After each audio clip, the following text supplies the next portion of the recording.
Happy New Year, everybody. I hope you're all having a great 2024 so far.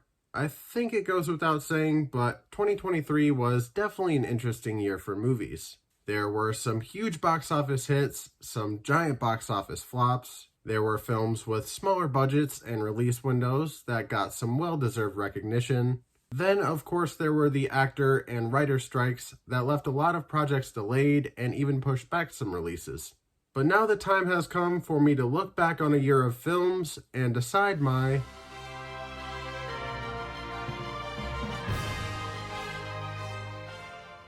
Now I'll be starting off with my top 10 least favorites list, followed by my top 10 favorites. But I did want to mention that these won't be full-on reviews for the films on my list. I'll be giving just enough reasoning as to why the films are where they are, then moving on for the sake of time.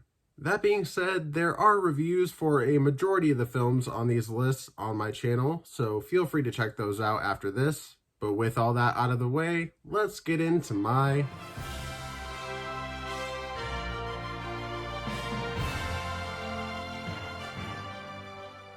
Theory of the Gods had some great action and acting, and I love the family elements of the story. But the story was definitely lacking when it came to how much the family was used, how they were used, and also when it came to the film's villains.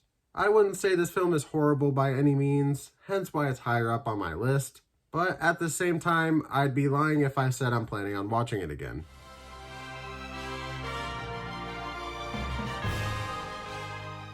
Now, Rise of the Beast is yet another film on this list that I wouldn't say is horrible, but I also wouldn't say I plan on rewatching it.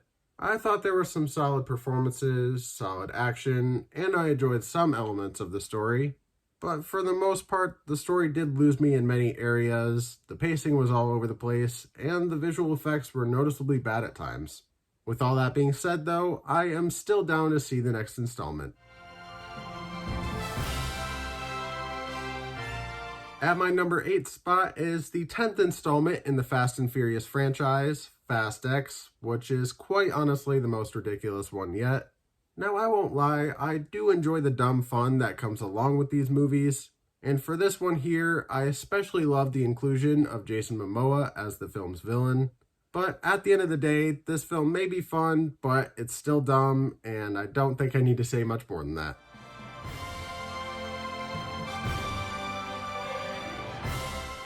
At number 7, I have The Machine, which is a film I didn't hate quite as much as my comment section did. But once again, I'd be lying if I said this is a film I would rewatch. I thought there were some big issues with the story and the pacing, and a lot of the comedy didn't really land for me either. Which is a big shame because I'm a pretty big fan of Bert Kreischer as a stand-up comedian. I definitely think there's more enjoyment to be had with the film if you know who he is. But even with me knowing who he is, I still didn't enjoy the film all that much. In my number 6 spot, I have The Creator, which is a marvel of a film when it comes to the visual effects and begs to be seen on the big screen. But I'd say on a normal sized screen, this film proves to be mostly style over substance. The story feels like a mix of a lot of different movies and TV shows I've seen before, but done better in those other movies and TV shows. And they really put a lot of money into the marketing, spending millions of dollars on these AI robots to go out to these different sporting events. And we're even hyping the movie up as the next Avatar. But at the end of the day, I really don't think this film came anywhere close. Getting into my top 5 least favorite films of the year, starting with The Marvels. Now, the one saving grace for this film is Iman Vellani as Kamala Khan. She was definitely the real star here. But aside from her, I really have to say that everything else about this film was either dumb or completely underwhelming. Marvel got really desperate trying to promote this movie and literally spoiled big moments of the film and even the post-credit scene in the trailers. So overall, it's been a pretty rough year for Marvel Studios, and this was not a great way to end it.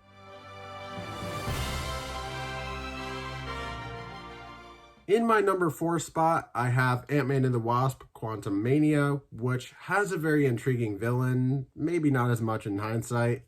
But aside from an intriguing villain, this film was an absolute mess.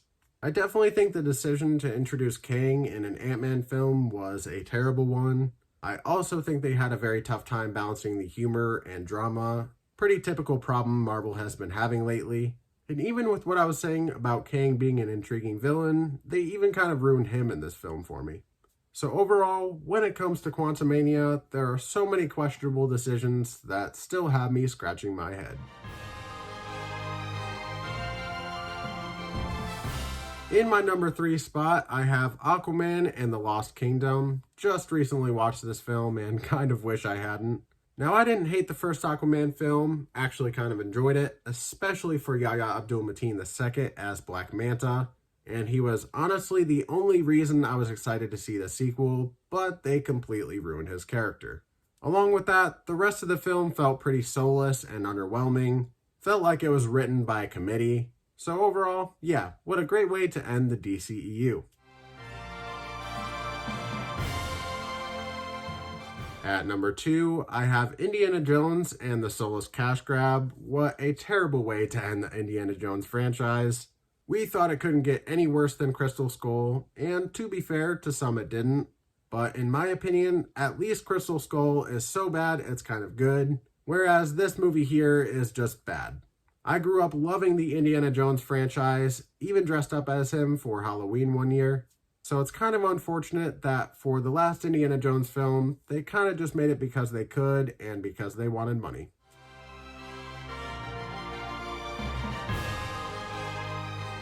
But that brings me to my number 1 most least favorite film of 2023, which is going to be Meg 2: The Trench. For a film called Meg 2, they were actually really lacking on Meg action scenes. The Meg was barely in it at all. Because no, instead of having a giant badass shark creature be the main villain of the film, they'd rather have it be these random ass spies for some random reason. This movie is so underwhelming and so stupid that it actually kind of ruined the first Meg film for me, which I actually didn't mind to begin with, but now I have no interest in watching either ever again. But that's all I have for my top 10 least favorite films of 2023, so let's get into my...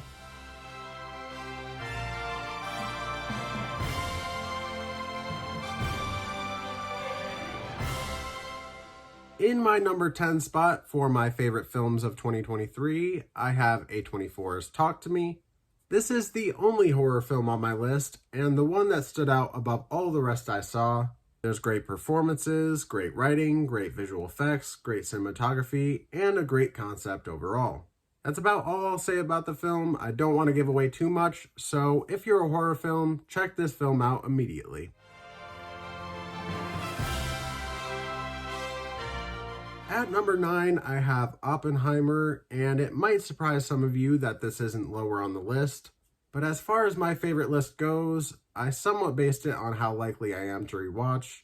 And I gotta be honest, this one doesn't have the best rewatchability. Oppenheimer is a drama with mostly dialogue, and a film with a 3-hour runtime, so it's a lot more of a commitment to watch. That being said, it is a masterpiece, so it is obviously going to be on my list. That, and it gave me one of the most memorable theater-going experiences of my life. At number 8, I have Wonka, which is a film people seem to be trashing on for being a musical, even though the 2 that came before it prominently featured musical numbers as well. This film has a great story, great music, and even better performances. Timothée Chalamet absolutely nailed the role of Willy Wonka. And overall, the wholesome and whimsical tones of the film had me with a smile on my face the entire time. On to my number 7 spot, I have Across the Spider-Verse, which I can't say I'm more of a fan of than Into the Spider-Verse. But nevertheless, this film still did so many amazing things as far as storytelling, world, and character building goes.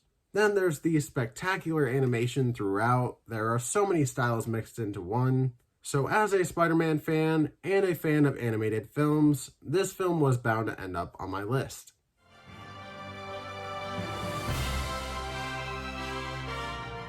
On to number 6, I have yet another animated movie, which is Disney Pixar's Elemental.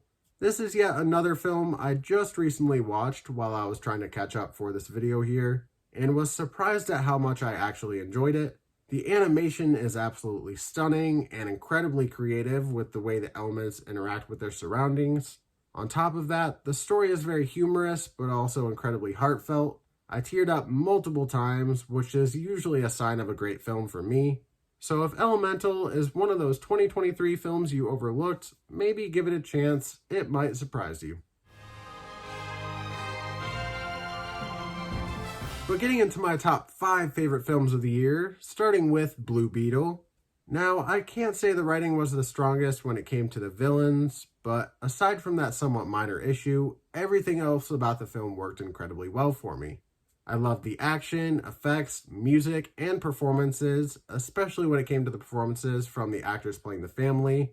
And I also loved seeing Xolo Maridueña play a superhero for the first time. Loved seeing him play Miguel Diaz on Cobra Kai, and I love that show. So I was incredibly excited to see him in this movie. At the end of the day, I knew this film had to make my top 5, and here it is. At number 4, I have the biggest film of the year, Barbie. I've seen this film a handful of times already. I love the performances, the music, set design, and the writing. There's so much fun to be had with the film, and also some moments that might make you emotional like they did for me. Barbie definitely deserves to be the biggest film of the year, right up there next to Oppenheimer. And please, for the love of God, let Ryan Gosling perform I'm Just Ken at the Oscars.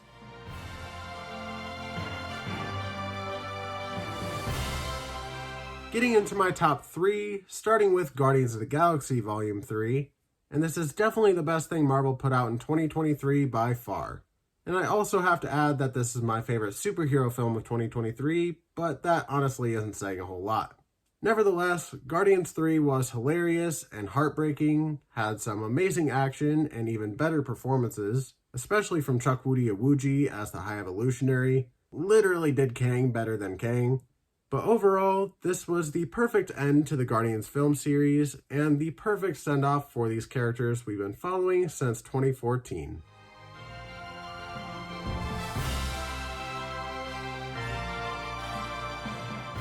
Now on to my second most favorite film of 2023, which is going to be The Holdovers. I watched this movie only a week or two ago and have already watched it 3 times. I love this story, which is only heightened by the incredibly talented cast, who all have amazing chemistry with one another. It's such a simple story, yet such an impactful one. It's both hilarious and heartbreaking, but mostly heartwarming. And at the end of the day, The Holdovers came very close to being my favorite film of the year.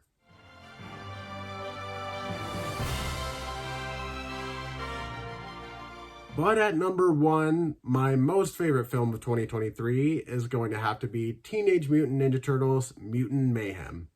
Now, I can't really say I've ever been that big of a Teenage Mutant Ninja Turtles fan, but I loved every aspect of this film, from the voice cast to the animation to the story. There isn't a single complaint I have with this film, and I've seen it so many times now to the point where I've lost count. I bought it the second I was able to buy it on digital. And this has honestly been my favorite movie of the year since I first watched it, and has obviously never left my number 1 spot since. So there you have it. There are my top 10 favorite films of 2023. But those are just my favorite and least favorite films of 2023, and I'd love to see yours down in the comments below.